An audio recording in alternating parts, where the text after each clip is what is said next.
비난만 퍼붓는 사람들을 멀리하라.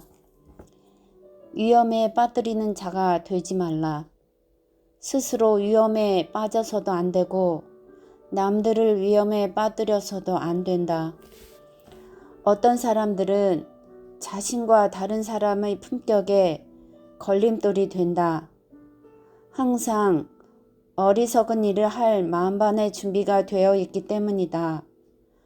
그런 사람들을 만나는 건 쉽지만 꼭 불행하게 헤어지게 된다. 하루에 수백 가지 불쾌한 일을 벌이는 건 그들에게 일도 아니다. 또 그들은 늘 싸우는 분위기이고 가능한 한 모든 것을 반박한다. 판단을 제대로 내리지 못하고 모든 것을 비난한다.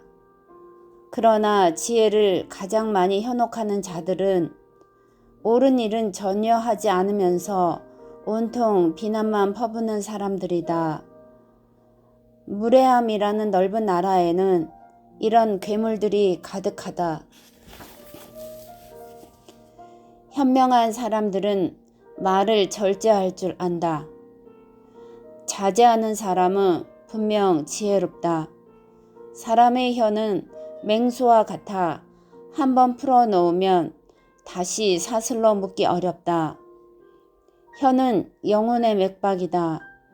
따라서 현명한 사람은 이것으로 영혼의 상태를 알 수 있다. 주의 깊은 사람은 마음의 맥을 짚는다. 여기서 나쁜 소식은 더 말을 절제해야 하는 사람이 그렇게 하지 않는다는 사실이다. 현명한 사람은 불쾌함과 어려움을 피하고 자제력을 보여준다. 그는 공평한 야누스와 조심스러운 아르고스처럼 신중하게 길을 간다. 차라리 모모스가 가슴에 창문을 내달라고 하기보다는 두 손에 눈을 달아달라고 하는 편이 나을 뻔했다. 당신의 유별남은 개성인가 결함인가? 너무 유별나게 보이지 말라. 허세 때문이든 부주의해서든 그렇게 보이지는 말라. 어떤 사람은 기이한 행동 때문에 유별나 보인다. 하지만 이것은 차별점이라기보다는 오히려 결함이다. 얼굴이 너무 취해 유명해진 사람이 있듯 그들은 과도한 행동으로 알려진다. 그러나 이것은 개성을 드러내는 게 아니라 유별난 사람이라는 것만 드러낼 뿐이다. 이런 무례한 특별함은 누군가에는 조소를 또 다른 누군가에는 분노를 불러일으킨다. 각도가 다른 빛으로 보면 같은 것도 아주 다르게 보인다. 기회를 제대로 잡을 줄 알라. 기회가 오더라도 절대 거스러미를 잡아서는 안 된다. 모든 것에는 양면이 있다. 가장 좋은 것이라도 칼날 쪽을 잡으면 상처를 입는다. 반대로 가장 해로운 것이라도 칼자루 쪽을 잡으면 보호를 받는다. 고통이 되었던 것들도 좋은 점을 생각했더라면 기쁨이 되었을 것이다. 모든 일에는 장단점이 있는데 거기에서 좋은 점을 찾아낼 줄 아는 게 수완이다. 같은 것도 다른 빛에서 보면 아주 다르게 보인다.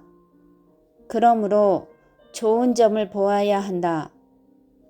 좋은 점과 나쁜 점을 헷갈려서는 안 된다.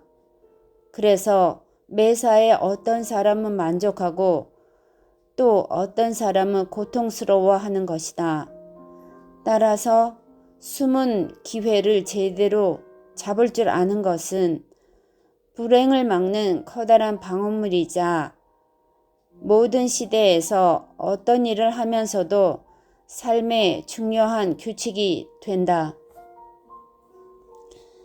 자신의 주인이 되려면 먼저 자기 자신을 알아야 한다. 자신의 주요 단점을 알라. 단점이 없는 사람은 없다. 이것은 뛰어난 장점과 균형을 이룬다. 그런데 만일 단점 쪽으로 기울면 그것은 폭군처럼 당신을 지배할 것이다. 따라서 지혜로운 사람은 그것과의 전쟁을 선포하고 싸움을 시작해야 한다. 여기에서 가장 먼저 해야 할 일은 자기 단점을 사람들에게 드러내는 것이다. 단점은 알려지면 극복되기 때문이다. 특히 그 단점에 관심 있는 사람들의 시선으로 그것을 명확하게 바라본다면 더 잘 극복할 수 있다. 자기 자신의 주인이 되려면 먼저 자신을 알아야 한다. 그리고 이런 불완전한 단점을 극복하면 나머지도 다 극복하게 될 것이다. 아무 조건 없이 베푸는 호의는 없다. 호의를 베풀 때 주의하라. 사람들은 대부분 자신의 본 모습이 아닌 호의를 입은 대로 말하고 행동한다. 나쁜 일을 설득하는 것은 누구에게나 쉽다. 종종 믿기지 않을 때도 나쁜 일은 쉽게 믿어진다. 하지만 우리의 많은 부분, 특히 좋은 부분들은 남의 호의에 달려있다. 어떤 사람들은 자신이 옳다는 것에 만족하지만 그것만으로는 충분하지 않다. 거기에는 호의의 힘이 필요하다. 또한 호의를 베푸는 건 비용이 별로 들지 않지만 그 효과는 크다. 몇 마디 말만으로도 남들의 행동을 살 수 있기 때문이다. 세상이라는 커다란 집에는 1년에 한 번도 쓰지 않을 하찮은 물건이란 없다.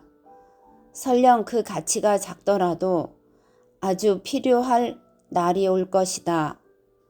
사람은 누구나 호감에 따라 대상에 대해 말하기 마련이다. 첫인상에 휘둘린다는 것은 당신이 피상적이라는 뜻이다. 첫인상에 휘둘리지 말라. 어떤 사람들은 첫 번째로 들은 정보와 결혼한다. 그래서 나머지 정보들은 첫과 같은 신세가 된다. 또한 늘 거짓이 먼저 오기 때문에 진실이 설 자리가 없다. 따라서 첫 번째 대상을 보고 결심을 굳히거나 첫 번째 제안을 듣고 판단을 내려서는 안 된다. 이것은 자신의 깊이가 부족함을 드러낼 따름이다. 어떤 사람들은 새 술통을 닮아서 좋은 술이든 나쁜 술이든 처음 담은 술의 향기를 간직한다. 따라서 첫인상에 휘둘리는 당신의 피상성이 알려지면 치명적이다. 남에게 악의적인 계략을 꾸밀 구실을 제공하기 때문이다. 나쁜 의도를 가진 자들은 자신에게 쉽게 넘어가는 사람들을 자기가 원하는 색으로 물들인다. 따라서 항상 다시 생각할 수 있는 여지를 남겨두어야 한다. 알렉산더 대왕도 늘 반대편 이야기를 듣기 위해 반대쪽 귀를 남겨두었다. 따라서 늘 두 번째와 세 번째 정보를 들을 자리를 남겨두어야 한다. 첫인상에 휘둘리는 사람은 자기 능력이 부족하고 정념에 쉽게 사로잡힌다는 사실을 드러낼 뿐이다. 험담하는 사람은 늘 미움을 사기 마련이다. 험담하지 말라. 또한 험담하는 사람으로 여겨지면 더더욱 안 된다. 이것은 남의 명예를 훼손하는 사람으로 알려지는 것이기 때문이다. 재능이 뛰어난 사람이 되려고 다른 사람을 희생하게 해서는 안 된다. 이것은 단순히 나쁜 일이 아니라 혐오스러운 일이다. 모든 사람은 험담꾼을 비방하고 그들에게 복수한다. 험담하는 사람은 혼자이지만 이를 판단하는 이는 여럿이므로 쉽게 제압되기 때문이다. 나쁜 것을 결코 기쁨이나 평가의 주제로 올려서는 안 된다. 험담하는 사람은 늘 미움을 사기 마련이다. 종종 위대한 사람들도 그런 사람들과 어울리지만 그 통찰력을 존중해서가 아니라 그런 조소를 오락거리로 삼기 때문이다. 나쁜 말을 하는 사람은 늘 더 나쁜 말을 듣는다.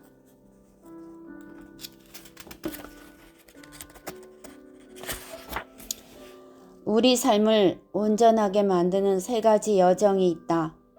삶을 신중하게 분배할 줄 알라.